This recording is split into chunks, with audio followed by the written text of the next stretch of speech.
Hello Beatle friends, and hello Paul McCartney friends, and hello to everybody else watching. Welcome to part 2 of my Egypt Station update video. For this video I'm going to show you 3 CD copies of the album. I received these 3 CDs from Ticketmaster after I redeemed them on their website. And I'm going to show you 2 colored vinyl copies of the album on orange and blue vinyl. I ordered both of these vinyl albums off Paul McCartney's official website. After I show you the CD and vinyl copies, I'm going to include a bonus video, and that's going to be my own review and initial reactions to the album. I'm going to discuss every track, including the 2 extra tracks on the Target exclusive. So stay tuned for that. And let's begin. Here are the 3 CD copies of the regular album with the 16 songs. As you can see, all 3 of these have the red band compared to the Target one, which has the green band. These are the 3 CDs I received from Ticketmaster after I redeemed these CDs off their website. Now, the story of that was 1 year ago this week, I went to see Paul McCartney 3 times. 2 times in Newark, New Jersey, and then the 3rd time in New York City. And the tickets came with a CD copy of this album. But at the time, the album was not ready to be released yet. And then after Egypt Station was announced this past June, I was like, I wonder if I'll get another Ticketmaster notice, and I did get another reminder about that. So I received 3 copies here, which was included as a bonus with the ticket, so it's really nice. I haven't opened any of these yet. There's a sticker here.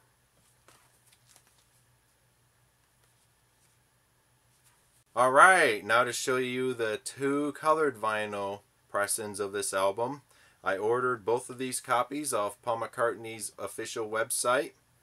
Both of these copies, I opened one and left one sealed. Both of these are the orange and blue colored vinyl pressings. Here's a sealed copy. It's just sealed, doesn't have a hype sticker. And this is a deluxe one.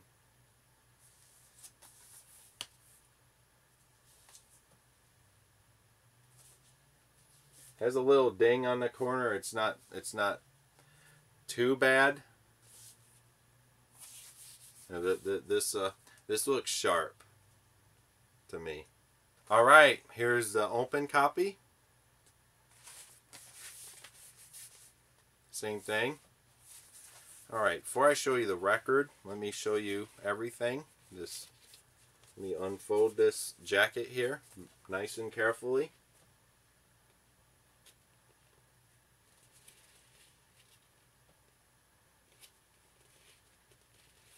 And let me unfold the back portion.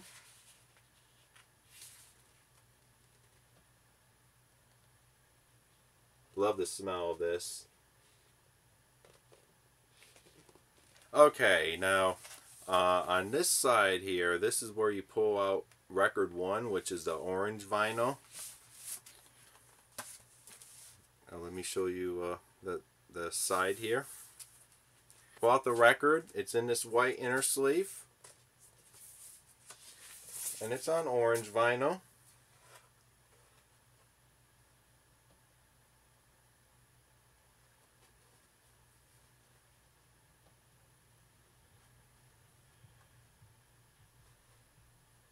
I played this once and it sounds great, and this is on 180 gram vinyl compared to the Barnes & Noble red vinyl one I showed you, and this one doesn't have a download card, I'm happy to say. So alright, okay, now in order to get access to record 2, you have to get record 2 out of here, out of this portion of the jacket, very carefully. And here's a record on blue vinyl.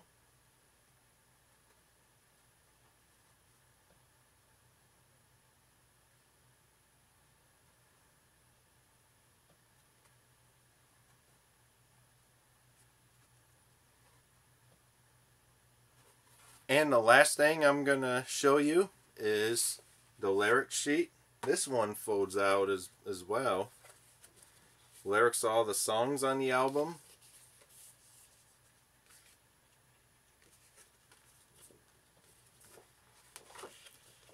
Alright.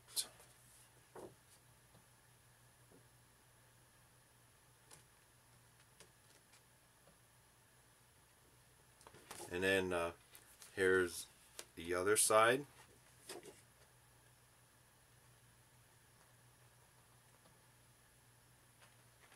Okay, I hope you all enjoyed part 2 of my Egypt Station CD vinyl update video. I still haven't received the Spotify green vinyl exclusive. I have pre-ordered it, hasn't arrived yet. When I receive it, I will do another video showing it.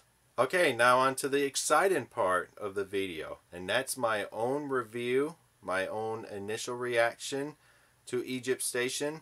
I discuss my feelings to every song on the album, including the 2 bonus tracks on the Target exclusive. So it's my first ever review on this channel. Hope you all enjoy my own review of this album. And here we go. Okay, as an added bonus, I'm going to do my first initial impression of the new Paul McCartney album titled Egypt Station. I have my notes here. So I'm going to make this a quick review because I don't really review albums on this channel. For the most part, I show albums that I purchased or albums that's part of my collection. But, I never done a track-by-track analysis of an album. I talk briefly about an album after I show the album if I want to discuss my feelings. Here's my first initial impressions, my own analysis of the album. So let's begin. Opens with Opening Station. This is the first of the soundscape tracks on this album. Very similar to the crowd noise at the beginning of Sgt. Pepper, the album and the song itself. And it nicely flows into the song I Don't Know, which is a nice ballad about going through a difficult period and trying to figure out what's going on with me, going on with someone and stuff like that. Nice ballad. This was a double A-side single that was released after the album was announced. Nice ballad. The song's been growing on me ever since I first heard it on the Beatles channel on Sirius XM. And I forgot to mention that I've actually been listening to this album since Tuesday when a special premiered on the Beatles channel where Paul does a track-by-track commentary of every song on this album, and I've been listening to this album many times since. That's I Don't Know. Now on to the double A-side single, Come On To Me. Nice rocker. Nice pumping rocker. I thought it was okay when I first heard it, but I love it more every time I hear it on the Beatles channel. And nice, I thought the title was kind of funny when I first heard that this song was going to be dropped. But it's one of my favorite songs on the album. Next song is Happy With You. It's a nice acoustic number about enjoying yourself and stuff like that. Another good one. Next song is Who Cares. It's a nice up-tempo song about bullying. All sorts of bullying. Got some great lyrics. The chorus is great. Who cares what the idiot says and stuff. The chorus really has a message. Don't worry about people who say rude things about you, picking on you and all that. Fun fact, I used to be a bully myself when I was in school a long time ago. I used to make fun of others who make fun of me. They would make fun of me because I look odd, and I would fire back at them, making fun of their appearance and also calling them names. And I used to always pick on girls.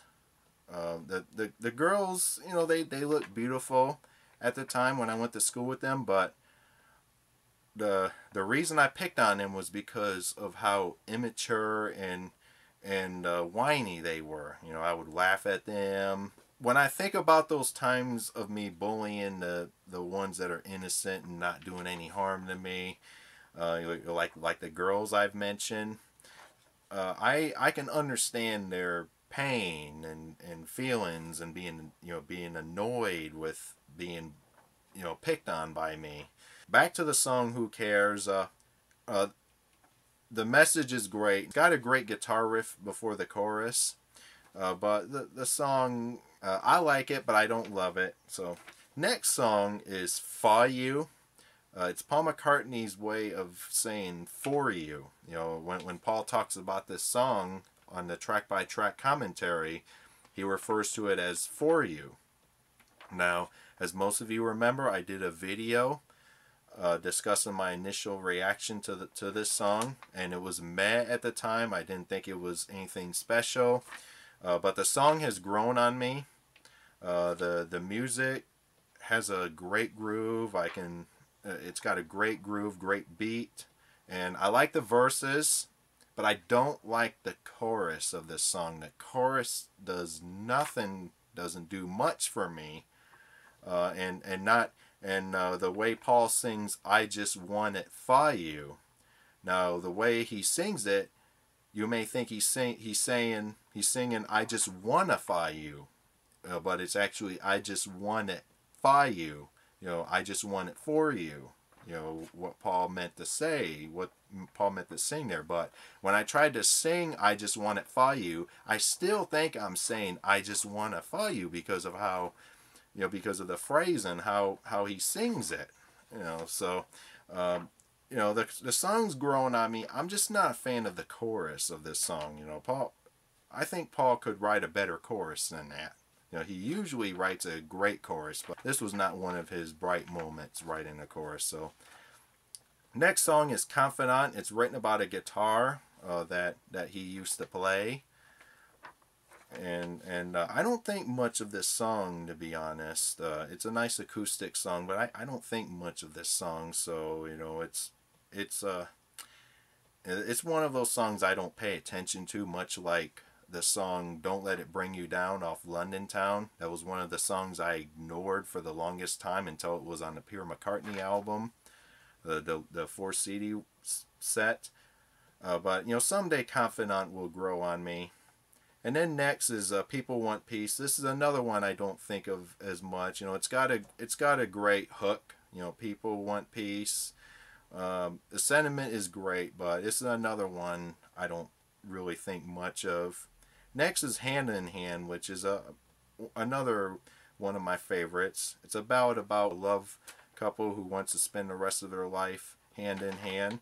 It's a nice slow song. And then we have "Dominoes," track 10. This one didn't do anything for me when I first heard it. I first heard this song on the Beatles channel back on this past Tuesday, about really early in the morning, because I was listening to the channel through earbuds, and "Dominoes" came on. I was wondering what song it is. I looked at my phone. It says "Dominoes." I'm like, oh, this is a song that me, Mr. Mayo, Joe didn't really like much. First listen, I didn't like it, really. I thought it was just weird sounding, but on the second listen, the song grabbed me instantly, and now it's one of my favorites on the album. So, next track is "Back in Brazil." This is Paul writing a song with a Brazilian beat. It's a fun song, but nothing special, in my opinion. Next is "Do It Now." "Do It Now" is an expression from Paul's father, his late father James, when Paul would he wants to get something done, but he thinks he's going to do it later, but his father James tells him "do it now," and that phrase has stuck with Paul for a long time. And even like in the commentary, he would also say "din," which is DIN. So, Paul had that phrase in his head, and he thought of writing a song about taking a journey, in their, in their head, in their own head, imagine going, taking the journey somewhere. Wanted to take the journey now and not wait till later. Do it now. Go on your journey. It's a brilliant song, brilliant piano song. Chord progression is great on this one, and Paul's vocal is wonderful on this. Next song is Caesar Rock. Now, Caesar Rock, this is another wordplay like this one or Biker Like an Icon, but Paul actually sings She's a Rock because Paul was in the studio with an engineer and just coming up with ideas and stuff like that, and got She's a Rock down, and then eventually settled with Caesar Rock. And I thought that was interesting wordplay there. But this one, Paul mentioned Tomorrow Never Knows because he talked about doing the auto-tune vocal after working with Kanye West, and he kind of compared that to John Lennon singing through Leslie speaker on Tomorrow Never Knows, and it was nothing like Tomorrow Never Knows, in my opinion. The Leslie speaker effect. Paul abuses his voice on this one, and it doesn't sound great. Imagine Paul singing Monkberry Moon Delight with that voice you hear on Caesar Rock. It wouldn't have been as powerful as it was in 1971, or even like Oh Darling. Paul would sing Oh Darling with the same kind of voice on Caesar Rock. Oh Darling wouldn't sound as powerful. But Caesar Rock doesn't do much for me. It's not a favorite of mine. So another one is not. It's okay, but it goes on too long. Despite repeated warnings, he got this after reading newspapers while he was in Tokyo about climate issues, stuff like that. And the song is about someone just wanting to proceed with something despite repeated warnings. This is another song I don't think much of. It's got a great title, despite repeated warnings. I just don't like the song that much. It goes on a little too long. And then next we have Station 2, which is a reprise version of the opening station. Same kind of song. You got the noise at the station. It's a nice addition. And then next we have a medley here. Hunt You Down, Naked, and C-Link. Okay, I want to interrupt the Egypt Station review for a moment. Now, the video footage you just watched, that was filmed this past Monday, I think, about a few days after Egypt Station came out. And I was using this camera, which is a Canon camera. So I could only look at the lens. I couldn't see the timer, or couldn't see that the video was recording or not recording. Sadly, the camera stopped recording while I was talking about the song Hunt You Down, which is part of the medley.